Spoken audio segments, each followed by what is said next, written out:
All righty. We're ready to go. Woohoo! So welcome.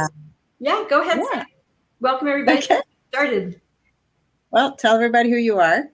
I'm Bobbi Palmer. Hi, I'm Bobbi Palmer. I'm the founder of Date Like a Grown Up at datelikeagrownup.com, and I'm the dating and relationship coach for women over 40. And let's blab. All right, we blabbed. I am Sandy Weiner, and I am the founder of Last First Date. And I also coach women over 40 to help them fall in love with themselves and be the high value woman that they are in the rest of their lives when they're out there dating and attract the highest quality men that they deserve. So welcome, everybody. We're talking about rejection. And this is a topic that comes up a lot in dating because people often feel rejected and then they often quit dating because they feel so bad. So we want to bust some myths about rejection and teach you how to deal with rejection and give you some really great tools. So if rejection has ever knocked you on your ass, hopefully this blab will help you to get right back up again and you'll be able to do much better the next time. So Bobbi, why don't you give some examples of what people perceive as rejection? Mm-hmm. Yeah, I think a really big, I was single till I was 47, and I've been married now for about 9 years. And as, you know, from my personal experience and that of coaching so many women through this, I think that I know that so much rejection that we feel, so many of these deep emotions that we feel about rejection, and Sandy's going to talk about why they hurt so bad in a little bit, are things we make up. They're things that we make up. So to me, rejection could be, you know, you've been dating somebody for a few months and you've really gotten to know each other and he's decided maybe he's not for you, or she's not for you. There are true things that happen in our life that people say, no, I'm not picking you. Like I'm not picking you, but there's so much that we make up. So here's an example. And I lived this myself and I see it with other people. So let's say you're texting, you're getting ready to meet somebody, right? You haven't met him or her yet. I'm going to say her for the purpose of this blab, by the way, but men, I'm really glad you're here. So you have been texting back and forth, and let's say, and he always texts you like, you know, every day, like right away. And maybe 4 days into this texting, he doesn't text you, right? So you're expecting, which is a big word, a text or a phone call or something from him because that's sort of been his pattern and he doesn't do it. So what do? We freak out. Some of it, you know, we start wondering what's wrong. Why isn't he calling? Why isn't he texting? Why isn't he doing what I expect him to do? And we start to go down the rabbit hole. We start to forward think. We start to try to figure it out. And generally speaking, we don't go to, oh, he's probably really busy, or, oh yeah, he had this special client, or, oh, he left his phone at home and he's at the office. We always go for, he's dumping me. It's not working. I'm not going to hear from him. That's perceived rejection. You like make it up, because what I see over and over is he calls or he texts maybe the next day or later that night. Meantime, you spent hours, probably, sometimes days, going down this rabbit hole and upsetting yourself. And when he calls, this is the key. When he gets in touch, when he does, you're pissed at him. You're mad at him. You've got all this emotion pent up and the wall goes up. You perceived you're being rejected and you started building your wall because it hurts and you don't want that to happen. And what happens is the energy between the two of you gets broken. You may think that when he finally calls or texts, you're fine, right? That you can just forget all that emotion you just went through, but you're not, and it shows up.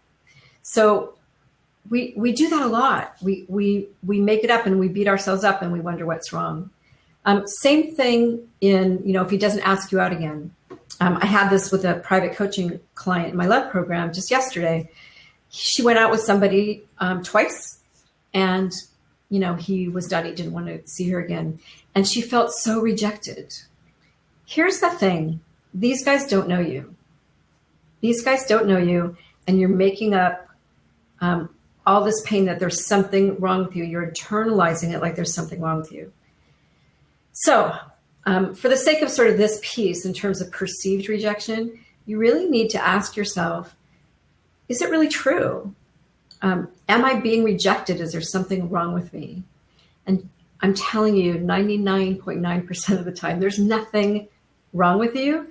You may not even be being rejected. Is that right? You might not even be being rejected. Might not be real. There's nothing wrong with you. There's nothing wrong with you. And we're going to talk about that more today, right, Sandy? Yeah. And don't create it yourself. That's what I want to tell you. This perceived piece, we internalize when it doesn't work out the way we want, or we expect something that doesn't happen the way we want it to. And that's not rejection. That's part of it is just dating, people getting to know each other and not being a good match. And part of it isn't even real. He's going to call, he's going to text, and then you're going to blow it. Yeah, I think that's it. I think that says it. What do you think, Sandy? I think this is so true. And I actually had something happen last night that I can share because it's such a good example. Great. I was talking to a guy and we were going to meet, and there were some things about him that I wasn't so sure that I was going to really click with him, but we had some things in common, and I'm always game, if there's enough that I feel we can share together, then it's worth seeing somebody in person. So we got on the phone, a couple really, really short calls, and it was taking a long time to just set a date, and I was getting a little impatient. I was just like, let's just meet already. So he wanted to meet me and take me on a hike because he really likes hiking. And this is not the first time that a man has asked me to hike with him, and I will not hike with a stranger. So I said, that sounds like a really great date if we know each other, but I really prefer for first dates to meet, for a short meeting, coffee, tea. So we found a place. He agreed, and then we agreed on a time. And then I had a client who booked a session, so I had to move the date by a half hour. So I texted him and told him, are you flexible? Can you move it a half hour? And he goes, I'm going to take a pass. It was really nice meeting you. Good luck. I was just like, what? So, okay, wait. And I want to say something else is that he kept telling me how laid back he was. And this has happened to me before, where a guy has stressed to me how laid back he is. And that was certainly not a laid back response. It was like, are you that inflexible? And he got a little riled when I said I didn't want to hike with him. So I could feel it already. And so when I had to change it by a very, and I was very polite about it. Sure. He made something up. And I could have taken that as rejection too. I could have said, oh my God, what did I say? What did I do? I don't want to date somebody who's going to freak out over a half an hour. So I don't perceive that as rejection. I perceive it as something wacko happened. And next. Yeah, next, it's an important word. Yes. Yeah, that's really, but I think back in my dating days, I could have definitely, like you said, I could have definitely taken that as complete rejection. I was like, what's wrong with me? One other thing I wanted to say about this is sometimes it is true that somebody isn't going to choose you, right? He's not going to pick you, or she's not going to pick you. But the perceived part, the part about thinking what's wrong with me, the other part of that misperception is you need to look at yourself and think, did he know I was interested? Did he know I was interested? Did he really not choose you? Or did you set yourself up not to be chosen?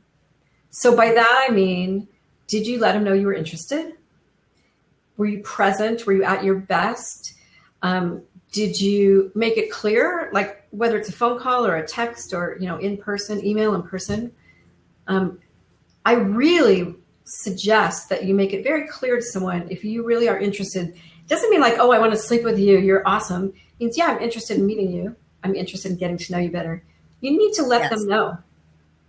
Right. And I did all that with this guy, told him it was really talking to him, and it was, I really was looking forward to meeting him. And I think a lot of people don't. A lot of people are afraid to be too forward. I certainly was. When I first started dating after divorce, I was never used to putting myself out there. It felt really pushy, and I like to be kind of subtle and coy. And that doesn't work too well.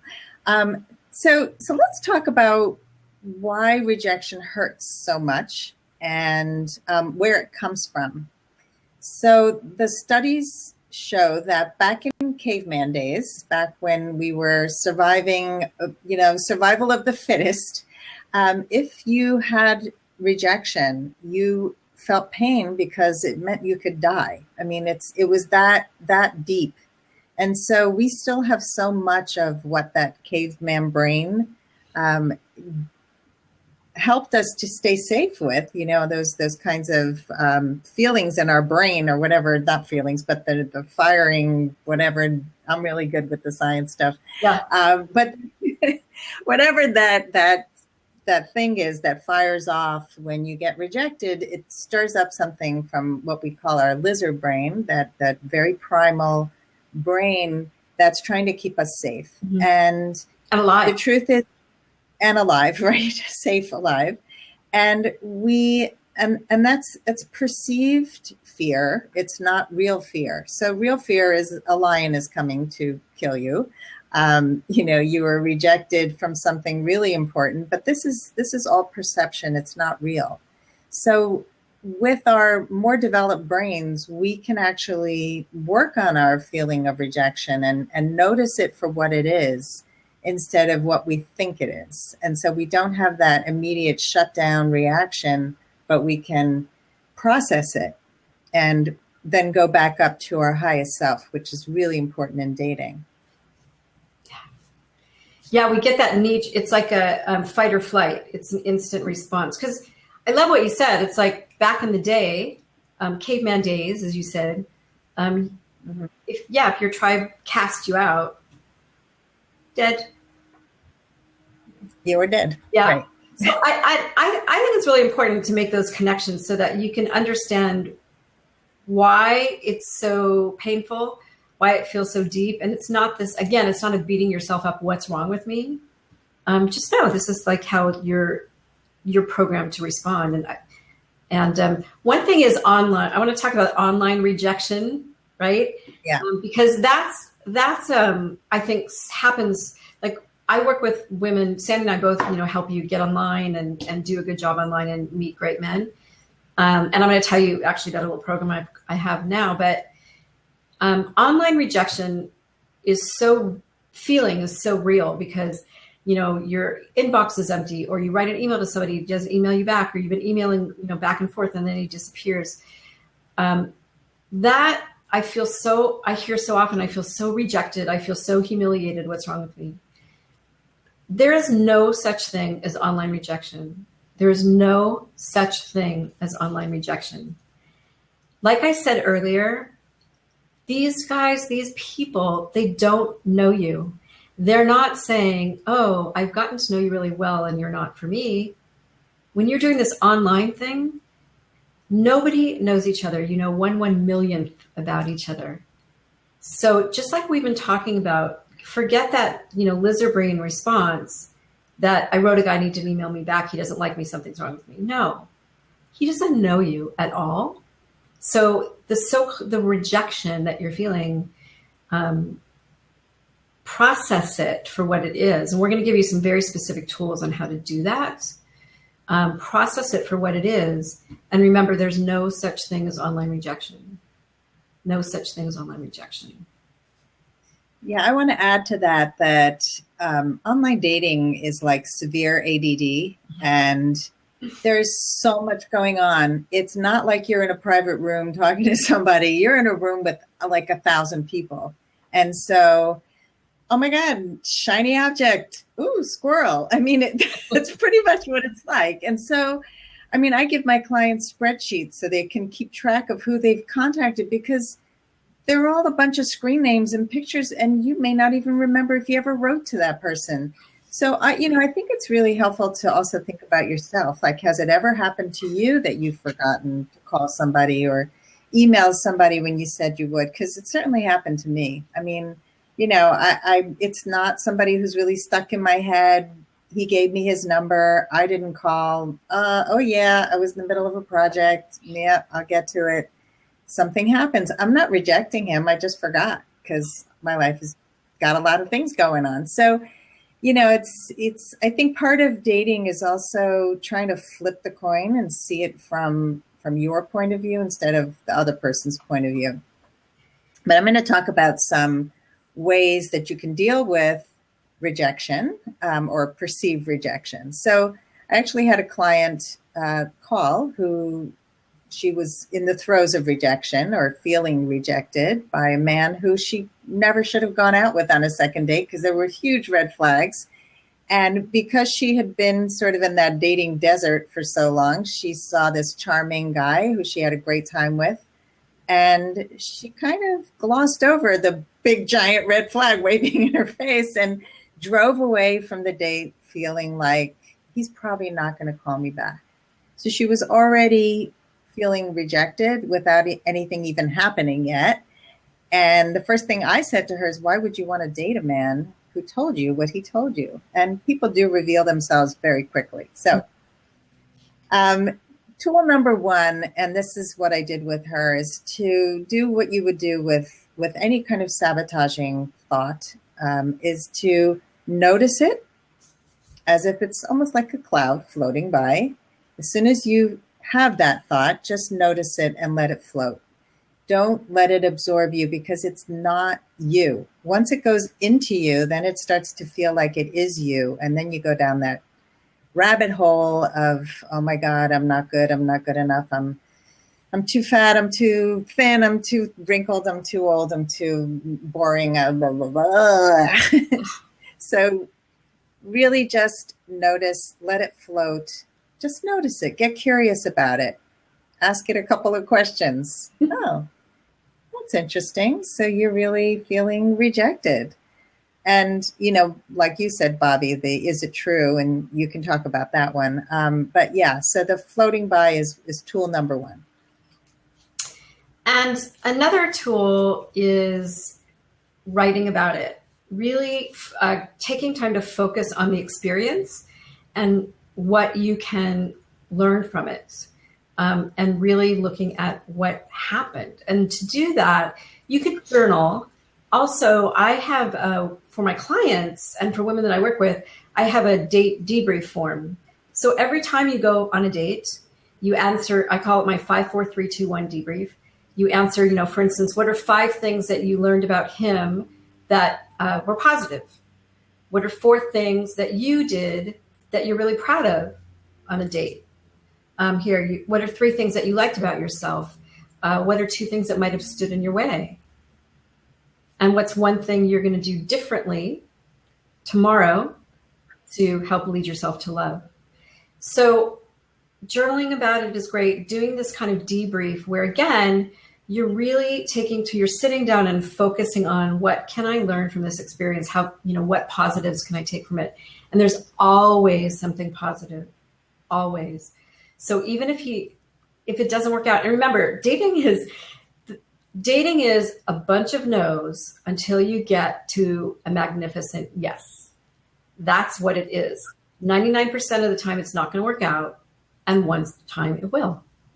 It will. And so all those times going through the journey to your prize can be a really positive thing if you use these tools to get through these personal feelings that feel so icky. So definitely journal and or answer these specific questions so you can grab the learning. I love the questions. And I think focused journaling is so important because a lot of times people journal and they're kind of meandering. And not really focused on the learning. And there's something to learn from every date about yourself and about men. And for men, it's about women. And so I love the focus. One of the best courses I ever took after my divorce was a journal course with really focused prompts to really help me to work through my divorce. So it's really, really helpful. Good tips. You might want to like first and then do that. Sorry. Might want to what? Might want to draw, first, maybe have a glass of wine or two and then go ahead. Sorry. Or tequila. Yeah, you want to have fun with this too. I think that often people look at dating as drudgery and it's like, oh, got to get online again. Bleh. So because of all those no's, you really have to do a lot to keep yourself focused on the positive and on the big picture. So this helps. Thank you, Drew, for saying that you like what we're saying. Yeah, I love it. Where are the hand things? Yeah, we're not getting any love. How do you? Anyway, here's another tool. Oh, thank you. We're getting loved. Yay. Love the love. We're feeling rejected. Point. Yeah. So another thing that I did with my client the other day was to talk to her about when was the first time that you felt that feeling of rejection. And this was really interesting because the two examples she gave me had nothing to do with anything she caused. It was the way somebody perceived her. One was about a talent that she just didn't have, and who cares because you have other talents. But we know when you're young, you feel bad that you're not chosen. And the other had nothing to do with her, it had to do with her gender. And, she was rejected because of her gender. And, but those things are deep seated. And so when you look back and you see, hey, that wasn't really anything about me either, that could be really helpful. So that's another tool. Just think back at the first time. I actually, I had panic attacks many years ago, and the therapist that I went to see did an exercise with me. And part of it was to think about the first time I ever felt that kind of anxiety.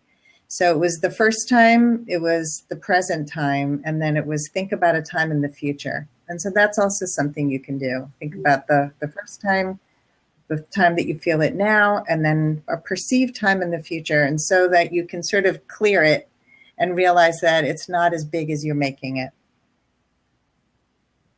That is, I think that's really important. And most of the time what comes back is it's something you got as a child. Yeah. That's the first time you felt it. Or when you're maybe your ex-husband or an ex-partner, and that stuff sticks with us. And and it's about, isn't it about, it defines us. It's so deep that we label ourselves as that. I've had more than one women that I've worked with who label themselves as shy. I have trouble dating because I'm shy. I'm bashful.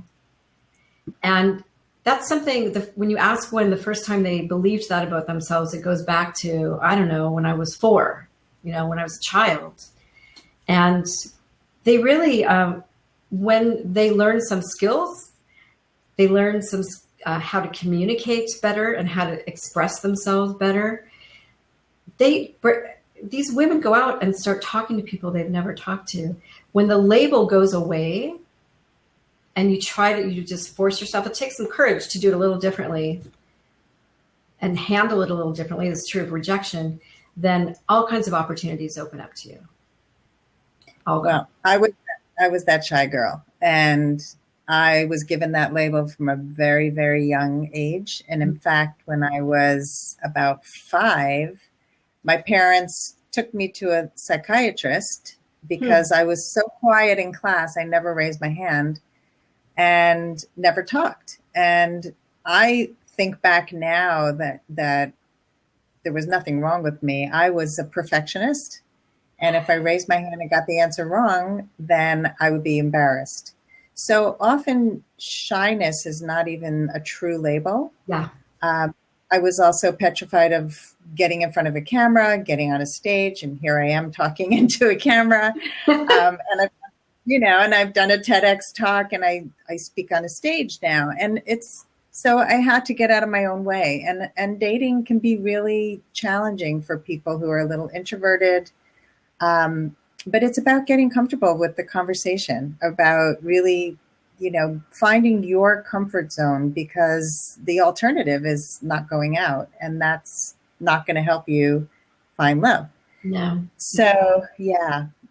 So those labels are really, really limiting. Yeah.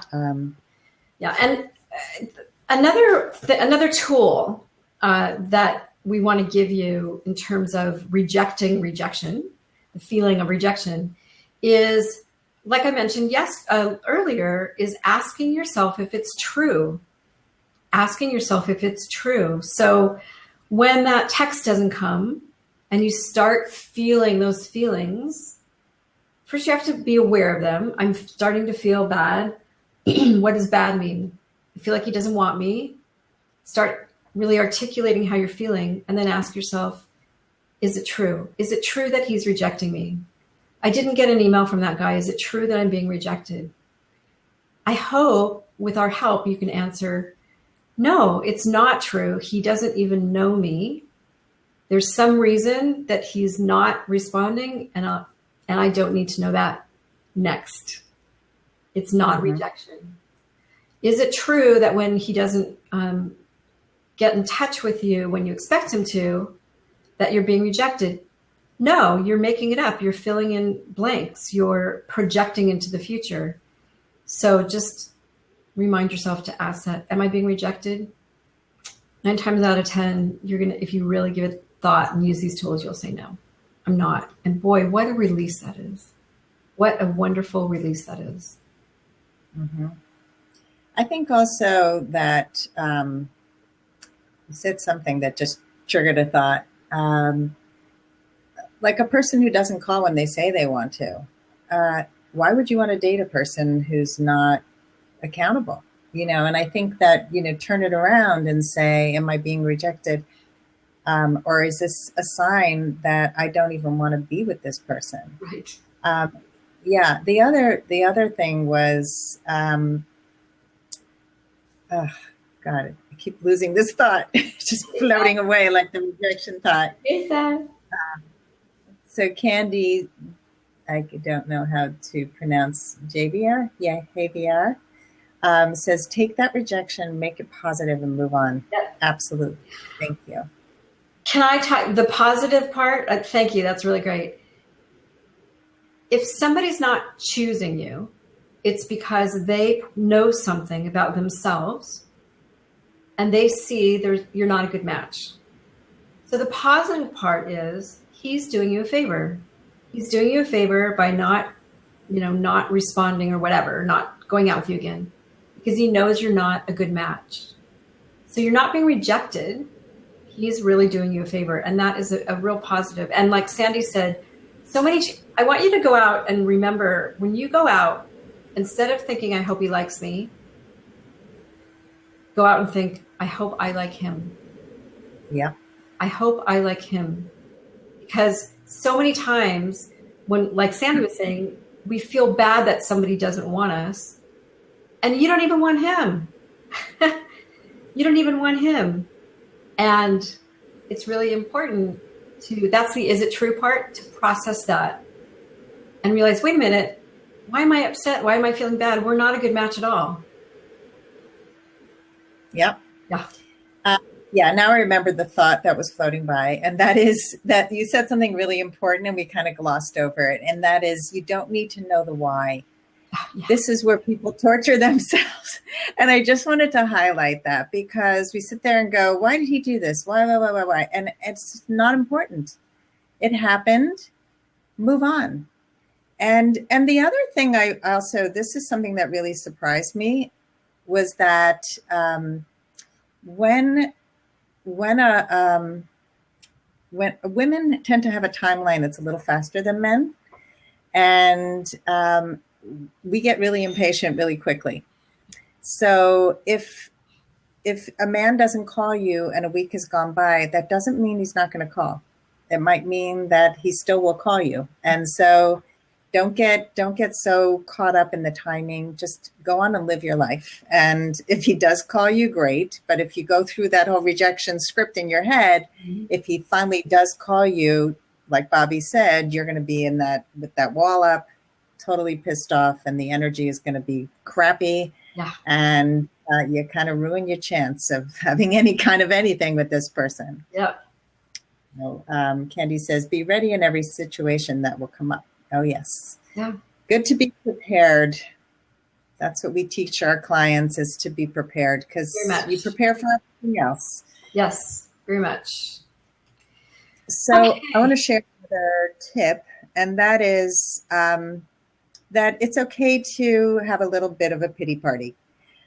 Call your friends. I like to put a limit on the pity party because it doesn't feel good to you or anybody else. But sometimes you just need to do something, get pissed off, go pamper yourself, take a hot bath, call a friend and rant, but don't do it for a long time. Mm-hmm. Get it out of your system and then move on. So it's okay to feel the sting. It's normal, it's natural to feel bad. But like I told my client the other day, she sat on this for a week and started to feel shame and feel really bad about herself. So that's something you don't want to do. You don't want to sit with it for a long time. You want to do some of these tools to move it through so that it's not sitting with you and hurting you. Bobbi, are you there, or you just froze? Oh, I'm here. I'm just writing a little text, a little chat. Okay. Your face froze for a minute there. Okay. You can share the next tip. Well, so it's kind of like the umbrella over all of this. You are the CEO of your love life. You are in charge of your love life. The reason that Sandy and I chose to talk about rejection today is because, again, that feeling gets so deep, and you do let it knock you on your ass, as we're talking about, that means you give up.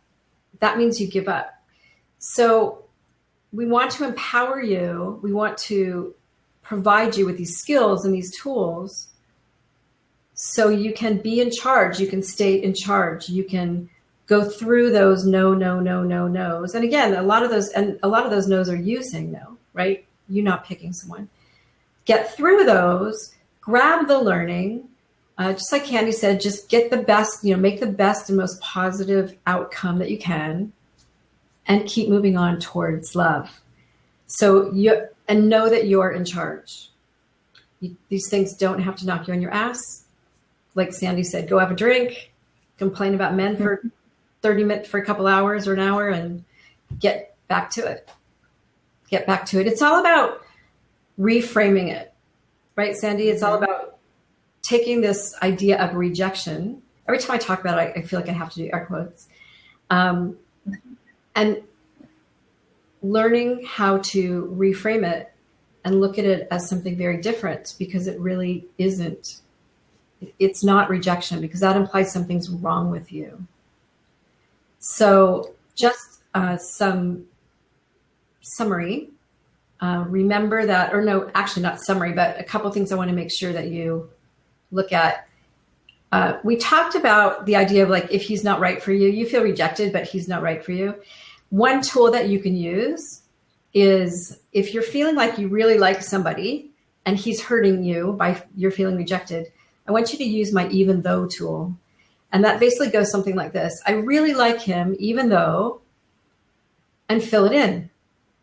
And I probably can promise you, I think I can promise you that if you fill in your even those honestly, you're going to find things that you see very clearly that make him not a good match for you. So I really like, we've heard this, right, Sandy? I really like him, and I think he could be right for me, even though he is a recovering addict and I'm not quite sure that I believe he's clean. Or I really like him even though he breaks promises he doesn't, he doesn't call when he says he's going to for dates. I really like him, even though he doesn't show me at all that he does anything to want to make me happy. There's big even those and small ones, but it's a really good way. It's a really good tool. So I really like him, even though. What are even those? And then write them down and look at those even those and put your grown-up girl hat on and see if it's really about rejection and him not picking you, or like Sandy said earlier, you're just not a good match for each other. And like Mark Twain says, you can't teach a pig to sing. So you can't date somebody and hope that the addict is clean when you know they're not. And, somebody who's really charming and great conversationalist and really sexy, none of that matters if the even those exist, because the even those are the deal breakers and they don't go away. And especially when you're dating at this age, when people are pretty much cooked, they are who they are. And it's always been the case. I got married hoping my husband would just, tweak a couple things. And they say that most men marry women hoping they'll never change, and women marry men hoping they will change. So as grown-ups, we can accept that people are who they are. And I think when you go with eyes wide open, it's really much better. I also want to say that, based on the 4 agreements by Don Miguel Ruiz, or however you pronounce his name, that one of the agreements is not to take anything personally. And dating is something that we have to really remember that one. And I think this whole rejection thing is tied very much into don't take it personally. It's usually not personal, especially when somebody doesn't know you. If somebody's been in a relationship with you for 4 months and then dumps you, and that could be really painful. But if they don't know you, they don't know you. It's not personal at all. So remember that. Yeah. Don't waste your time. Your emotional, it's the emotional energy. Mm-hmm. Emotional energy. And they're doing you a favor. Right, they are doing you a favor. Mm-hmm. Which in retrospect you can look back and see. But I do want to encourage people to ask questions. I wanted to share real quickly an experience that I had when I was single that was a moment for me. I was in my 40s. I was in my mid 40s. It was a moment for me, an aha for me that sent me on this journey to figure out how to find love. There was this guy named Ed, because we have time for this. I'm going to do this really quickly, Sandy. There's this guy named Ed that I met online, red hair. I love redheads. And he lived really far away. And our first date, our meet date, he drove here like 2.5 hours and brought me roses. And it was really romantic and it was fabulous. And I dated him for about 2.5 months, I don't know, 2.5 months or something. We fought. We fought. He was a really weird guy. And I'm not a fighting person. That's not who I am. But we did. We kind of fought. And it was really a bad relationship. It wasn't good. But I loved him, right? Because I wasn't doing the even though work. That first date, I decided, right, I could marry this guy. So 2.5 months later, he broke up with me. And I remember sitting in my giant padded green velvet chair, watching all my children with a glass of wine. And he called me and he said, I don't want to see you anymore. I'm going back with my ex. And man, it just destroyed me. I sat and I cried and I cried and I cried. And then I went to it. I'll never find love. Another guy doesn't want me. Another guy broke up with me. And I felt so humiliated and rejected and horrible. And then this was a moment I thought to myself, God, he is such an ass. I honestly, it's when I sort of started developing this even though work. And I thought, we don't get along at all. And really looking at the realities and realizing he was a terrible match for me. And I was trying to force it because I wanted love so badly. And the rejection I felt was so deep. And then I was able to turn it around to, wait a minute, I'm not doing this right. The reason I keep getting dumped is because I keep picking these ends. I keep picking these men who aren't good for me. So anyway, it's a memory that's really, I mean, I could still picture it. And I want to help you all have that moment when you're feeling bad, when you really can allow yourself to look at the situation for real and you can get the truth and you can realize that, yeah, maybe I wouldn't say there's nothing wrong with you. Maybe you do need to make some changes. Maybe you do need to do things a little differently, but that's positive. That's the learning. You'll get that. So anyway, that really was a huge aha for me and started me on my journey on how do I date men who are good men. And then I love that you met Larry. Yeah. Sorry, you finished? I just said then I met Larry and got married, and it's cool. Yeah. Yeah. And you were valuing yourself at that time, and that's why he thought you were out of his league. So it's a huge shift in how you showed up from the time you were with Ed to the time you were with Larry. Oh. And so it's a great story, and it really illustrates the importance of not taking things personally and not allowing rejection to derail you, but to actually help you to get stronger. And can I share a really quick story of a client? Sure, I did. Don't ask me, ask them. If they want to hear you, they could tell you. Anyway, go ahead. Yeah, let me know. So I had a client who kept choosing Eds. They were all that way, and they all were not right for her. And she dated one guy for a really long time. It was over a year. And he lived about 45 minutes away. And I remember seeing him at her daughter's wedding, and everybody was standing around going, that guy's such a jerk. Like, he is not dancing with her, and he's not taking care of her, and he's not by her side. And we all felt the same way, but she just kept accepting these little crumbs of attention from this guy. And then one day calls her up and says, I'm breaking up with you. I met somebody who lives around the corner. You live too far away. We're done. Wow. It was just, and she was devastated.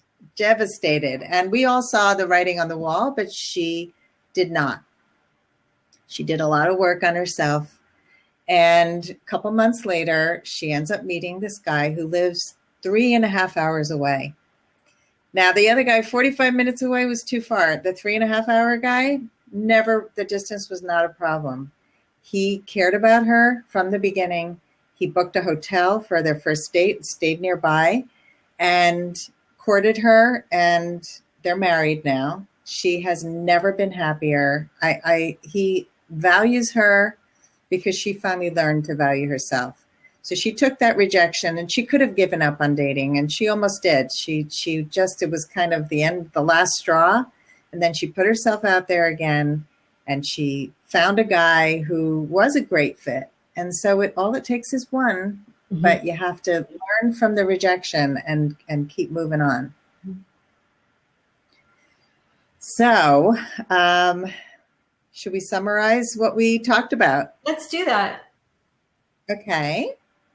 So so the next time you feel any sense of rejection, air quotes, remember it's not rejection if you're not in a relationship, and certainly if you're just dating online and don't know each other. So that's number one. Number two is don't absorb that feeling of rejection and let it make you feel really bad, because it's not you. It's something outside of you. So let it float away. And definitely feel the sting. Feel it, vent, do whatever you need to do. Learn from the experience. Journal, like Bobbi said. Do those really specific journal questions and then move on. Learn from the experience and move on.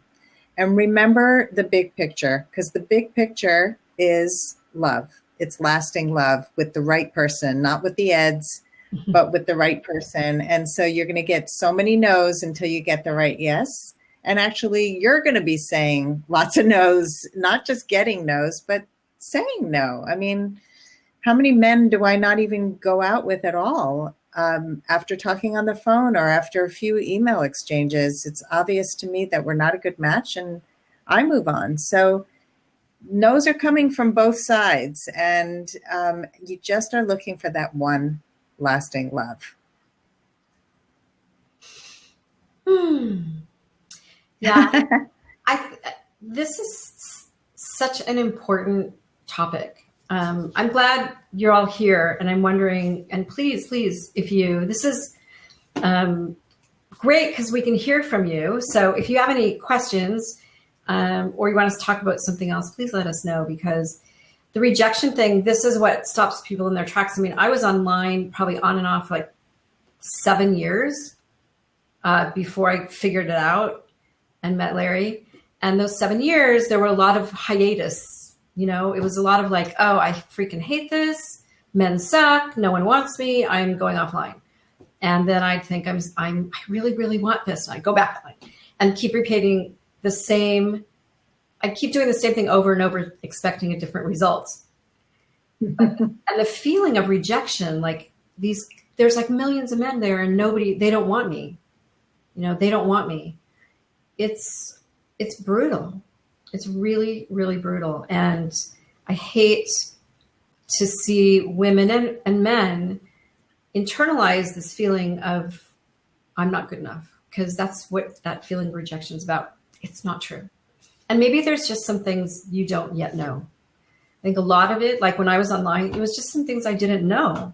And once I did, then things became really different. So, and I want to tell you about, by the way, if you are online and it's sucking like it did for me, or if you're not yet online, but you know it's where you should be, because honestly, it's the best way to meet people, just the best way. Then I want to tell you about a webinar that I'm doing on Saturday. It's a free webinar. And it's really about helping you know the 3 things. I'm calling it 3 surprising must-dos to get him to notice you online. There's certain things that women can do, very specific, very simple, that can really attract the right men and help you make a lot more connections when you're using online dating. And if you don't know these 3 things, it will always suck for you.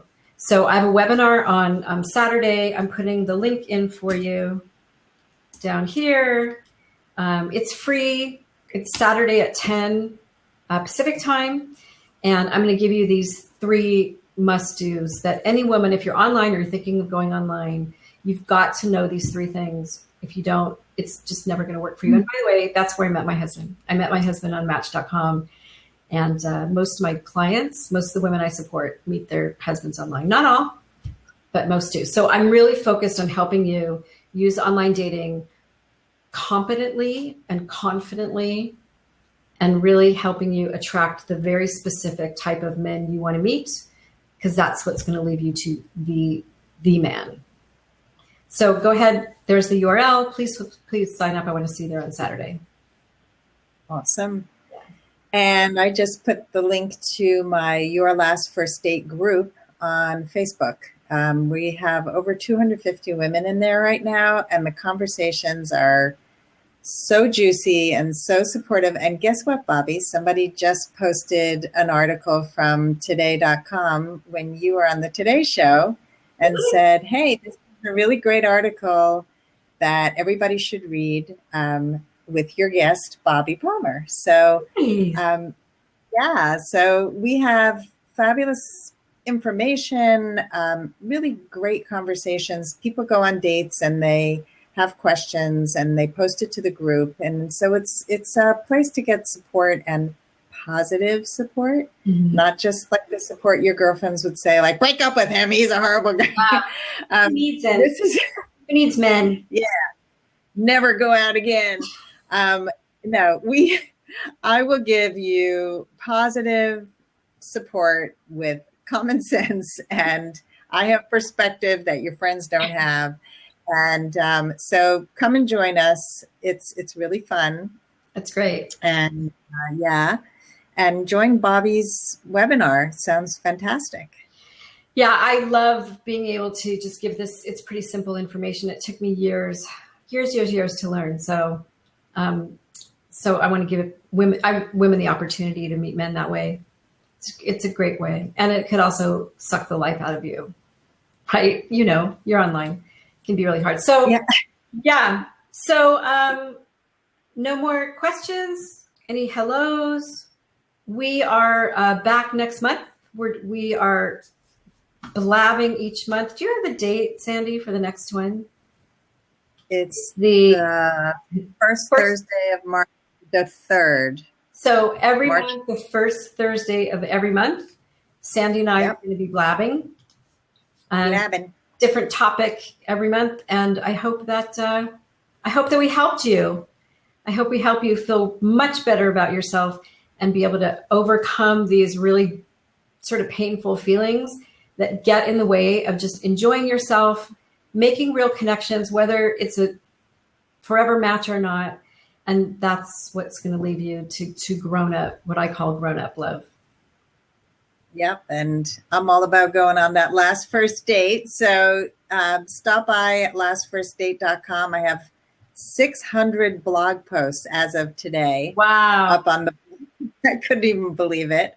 I also write for Good Men Project every Friday at noon Eastern, something about dating, usually online dating. I think tomorrow's article is going to be about a really horrible first date that the guy made about 7 kind of foot in the mouth mistakes that sabotaged his experience. And it's the kind of mistakes that he didn't have to make, and that he's probably consistently making them and not realizing why women don't want to go out with him again.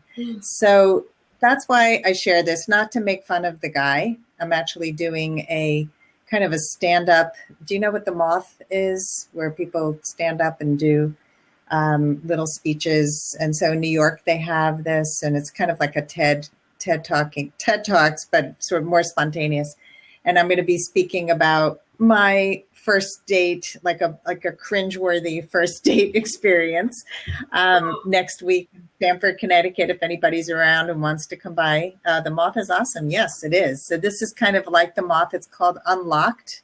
And it's a new format in Stamford, Connecticut, where I live. So yeah, I mean, it's all about teaching what we learn and the mistakes we made so you don't have to. And we want to make your dating experience so much more successful and effective and pleasurable. Yeah. So thank you all for coming out today, blabbing with us. Great blab, Sandy. Yeah. All right. Bye, everybody. Bye, Sandy. Bye, everyone. Be good to yourself.